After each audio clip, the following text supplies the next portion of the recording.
Imam Abul Hasan Syadzili, jika yang datang kepada beliau seorang raja, beliau nggak pernah bilang, kamu berhenti dari kerajaanmu, kamu berhenti dari kekuasaanmu. Enggak. Ya, jika datang kepada beliau para tajir-tajir, orang-orang kaya, para pebisnis, beliau nggak pernah bilang, kamu tinggalkan bisnismu. Nggak pernah. Ya.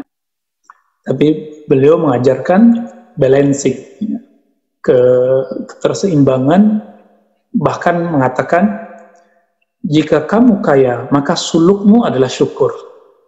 Jika kamu seorang raja, maka sulukmu, tarekatmu adalah adil. Jika kamu fakir, maka sulukmu adalah sabar. Jika kamu alim, maka sulukmu adalah ilmu dan mengajar. Jika kamu jahil, maka sulukmu adalah belajar. Itu. Jadi inilah kenapa saya jatuh cintanya luar biasa kepada Imam Abul Hasan Syadzili dari saya masih kecil, ya. Di samping saya juga belajar ilmu tasawuf yang lain, tarekat Naqsyabandi, Nusaimiyah dan lain-lain. Dan kalam ini ternyata menginspirasi banyak sekali kaul-kaul sufi, ajaran-ajaran tasawuf, bahwa tasawuf itu tidak seperti yang dibayangkan, meninggalkan dunia seutuhnya. Teman-teman, meninggalkan dunia itu salah satu ahwal dari tasawuf, namanya zuhud. Ya. Bergaya sederhana, makan sedikit, ya. Itu hanya salah satu. Jadi tidak semua. Maka jangan heran seorang Muhammad Al-Fatih itu sufi. Karena di zaman itu zaman berperang, maka kesufian itu suluknya seorang raja di zaman berperang adalah jihad fisabilillah. Nah, ternyata beliau setiap kali perang bawa seorang guru namanya Syekh Syamsuddin, ya.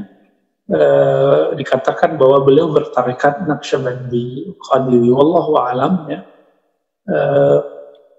Dulu di zaman Sayyidina Abdul Qadir Jilani, ada Salahuddin Al-Ayyubi berguru kepada Abdul Qadir Jilani dan muridnya Ibnul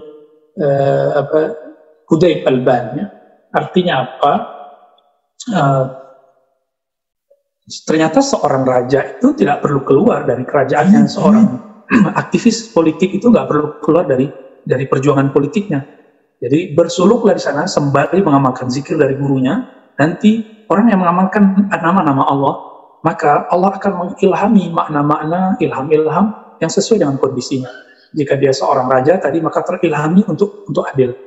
Jika dia seorang guru, maka dia akan terilhami untuk bijaksana. Nah, begitulah terus, ya teman-teman semua. Jadi kalau ada sahabat, teman atau anak Pak masih aktif di politik, tapi dia bisa bersuluk dengan suluknya adil, lanjutkan saja itu.